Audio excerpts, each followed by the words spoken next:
Hello, friends, and welcome back to Malicious Compliance Stories. We start today's video with a story about a woman who thought it was totally fine to soak her bare hands in industrial-grade bleach and then complained that it hurt. But before we begin, best way to support our channel is to leave comments, like, and subscribe with the turned-on bell so you don't miss the new video every single day. Here we go. I'm burning myself alive, and it's your fault. My dumbest customer to date. I work for a company that supplies industrial-grade chemicals to organizations like hospitals, schools, local councils, and care facilities. These aren't your supermarket-level cleaning products and bulk packaging. These are the real deal, highly concentrated, purpose-built chemicals designed to strip wax, dissolve grease, sterilize surfaces, and burn the skin clean off your fingers if you don't respect the label. In other words, if a bottle says wear gloves, you wear gloves. So we get a call one afternoon from the manager of a care facility for elderly residents. She's upset and wants to complain about the laundry de-stainer we supply to them. Okay, sure, not the first time someone's had issues with the product. We've got alternatives. I ask what the problem is. Manager, my housekeeping supervisor doesn't like the de-stainer. All right, vague, but I play along. Me, what's the issue? Is it leaving a smell on the clothes, not removing stains properly? Manager, she says it's hurting her hands. That immediately sets off alarm bells. The product's supposed to be handled by a machine. No human should be touching this stuff directly.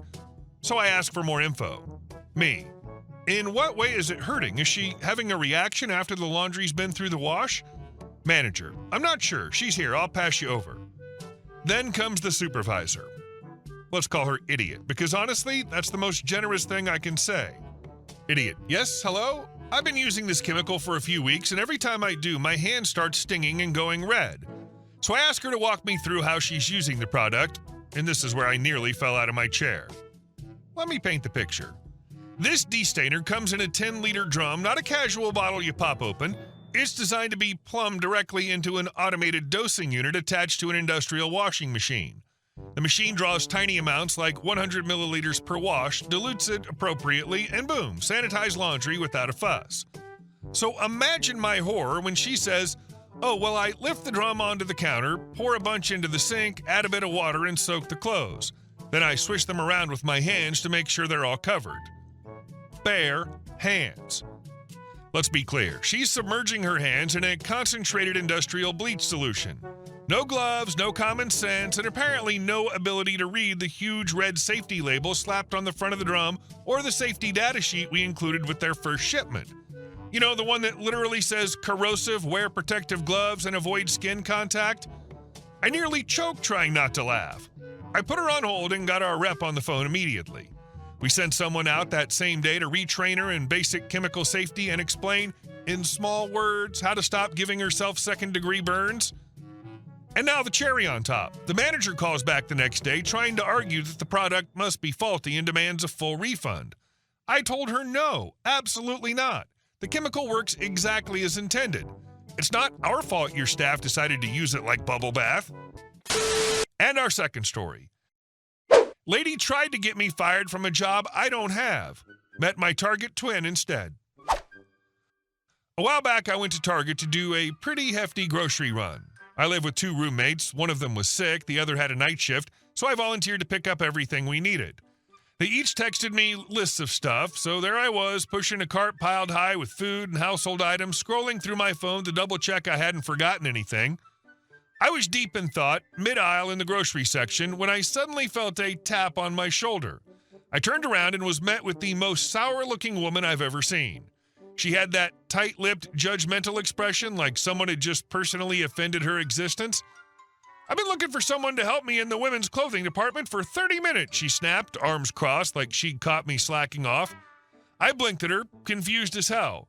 For one, I was surrounded by cans of soup and boxes of pasta, hardly where you'd expect to find help with blouses. Also, and this kind of felt obvious, I didn't work there. What am I supposed to do about that? I asked, genuinely puzzled. She scoffed like I'd just slapped her with a baguette. You work here. Come help me. No, I said, still processing her confidence. I don't work here. Don't lie to me. I've seen you working here before. Either help me or get one of your coworkers. Okay, now I was annoyed. Lady, I've never worked here a day in my life. I don't even know anyone who works here. She was not having it.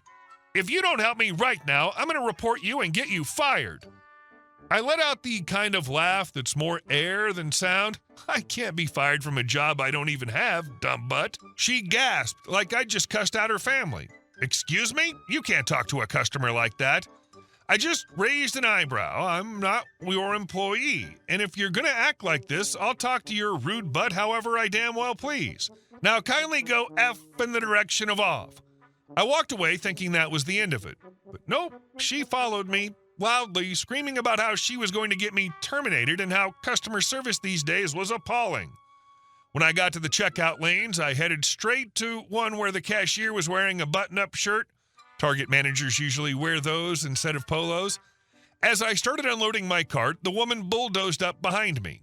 "Ma'am, are you a manager?" she demanded. The cashier looked mildly alarmed. Yes, is there a problem?" "This employee of yours just cussed me out and refused to help me. I want her fired immediately." The manager glanced at me, then back at her. "Ma'am, she doesn't work here." The woman's face turned a fascinating shade of red. "Yes, she does. I saw her working here the other day. Her name is Hannah." At that exact moment, the cashier in the next lane, who must have heard her name, turned around, and I kid you not, this woman could have been my twin. We had nearly the same haircut, same height, similar build. The only major difference was that my eyes are gray-blue and hers were a warm light brown. The silence was delicious. The woman's jaw dropped. You could see the moment she realized she had been confidently and aggressively wrong. Without another word, she turned and stormed out of the store, her shopping basket abandoned.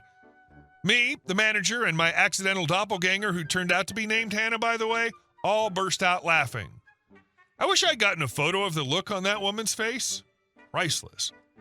Sadly, I moved away not long after this, graduated university and relocated, so I never got to become friends with Hannah. But if there's a Hannah out there working at a Target in Florida who remembers this, you're awesome. Hit me up sometime. And our next story. They fired me and said, "Take what's yours," so I did.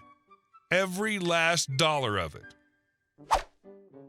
This happened a couple of years ago, but I was thinking about it recently.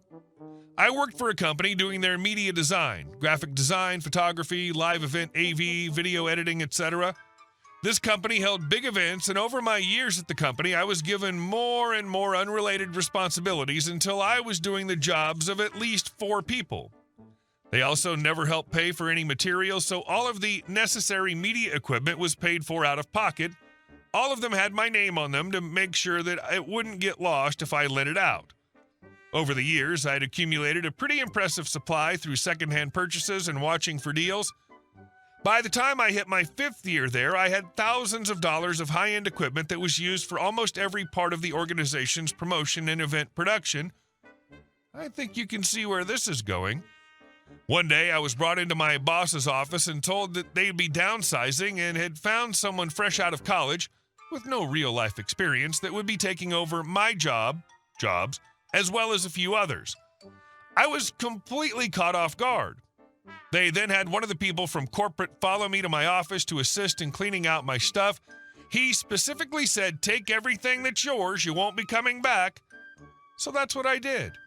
They clearly expected the usual paper box full of some photos and a plant, but instead I had them hauling crate after crate of our media and event supplies to my car. I had a 2004 Ford Explorer at the time, and by the time I left, it was filled to the brim. With every box that we took out to my car, my boss began to get more and more panicked. At one time, he said, "You can only take things that are yours," and through my sadness and anger, I was able to find it in my heart to kindly tell him that every single thing I was taking was mine and that I kept all receipts if he wanted proof. The final nail in the coffin was when I told him that I would need access to the arena's AV booth and the catwalk. I still remember the fear in his eyes. We went and I unplugged all my cameras that I had been lending to my events team, all of which were clearly marked with my name. I felt like the Grinch just walking around taking all the random things in the building that had my name on them. Driving away, I was heartbroken that a company I had given 200% to in every way had picked someone younger and fresh out of college to replace me. But I won't lie, the smugness of watching their face as I stripped the place bare was worth it. Looking back on it, that was the worst and most toxic job I've ever had. The company only lasted another year before they folded entirely, and I like to believe that I had a hand in that. And to think, if they had just compensated me fairly and purchased the necessary things themselves instead of forcing me to provide my team with things, they wouldn't have had to start from scratch. And our last story. Karen demolished my disabled wife's ramp. When my wife Rachel had spinal fusion surgery last spring, we knew things were going to be tough for a while. The doctor said she'd be wheelchair bound for at least 6 months, maybe longer. So I took time off work, built a temporary ramp off our front porch, and made sure it was fully ADA compliant and matched the exterior of the house. I even got a temporary permit from the city just to be safe. It wasn't fancy, just pressure-treated wood, stained a warm cedar tone to match the shutters. It curved gently from the porch to the driveway with reinforced railings and non-slip tread. Our neighbor, George, a retired contractor, helped me build it over 2 weekends. Rachel cried when she saw it. She said, "I was so scared of being stuck inside all summer, you made me feel like home." Everyone on our cul-de-sac seemed fine with it. In fact, several folks brought over cards and casseroles after she came home. But one person wasn't thrilled, Karen. Karen lived 3 houses down and somehow wormed her way into being president of our HOA. The type of woman who organized block parties but only invited the families who voted her way. She and Rachel had clashed before over unauthorized flower pots we kept on the porch. When we added solar lights to the walkway, Karen sent a letter claiming they didn't meet HOA brightness standards. So when the ramp went up, I knew she'd have something to say. Day 1, she showed up uninvited, knocked twice, and then just opened the storm door. "OP, this ramp, it's really not in keeping with the neighborhood aesthetic." I motioned to the permit still taped to the front window. "It's temporary, city's aware, my wife can't do stairs right now." Karen gave me this tight-lipped smile and nodded. "Right, of course, I'll bring it up with the board." Day 3, another knock, this time an envelope. "Violation notice, structure not approved. Fines to begin in 10 days. I emailed the HOA with the permit and a doctor's note. A reply came back saying the board would discuss it at the next meeting, 2 weeks away. Rachel and I assumed we were okay until then. That weekend, she had a follow-up appointment across the state. We packed up the car, got her settled, and left for 2 days. When we pulled back into the driveway Sunday afternoon, the ramp was gone. I slammed the car into park, ran over, and just stared. The deck was shredded, splintered wood, twisted nails, parts of the railing broken and tossed like trash under the bushes. Rachel's face went white. Her hands were shaking. "How am I supposed to get inside?" she whispered. That's when Mrs. Wilkins, our 82-year-old neighbor from across the street, came hobbling out with her walker. She handed me a notepad where she'd scribbled a name, a time, and a short message. Karen and her husband came Saturday morning. She had a crowbar, said, "This'll teach them not to ignore rules." I tried to stop them, but they told me to mind my pills. I called my daughter right after. She told me to write everything down.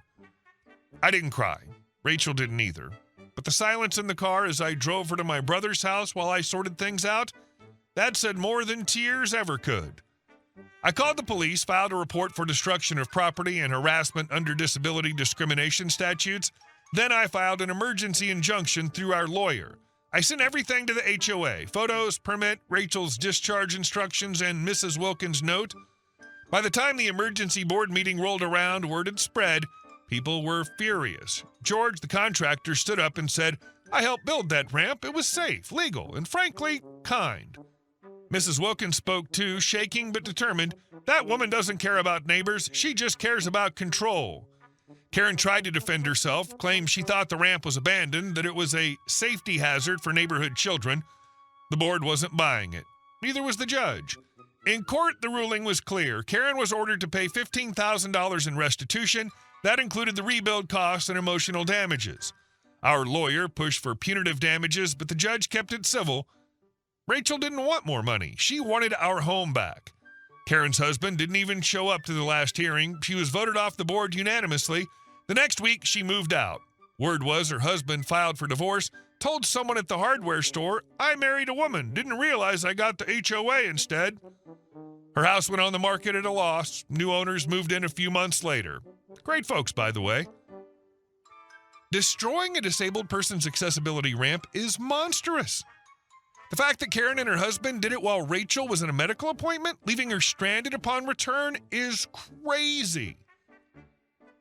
Hey guys, thank you all for watching the video. I'll see you in the next one.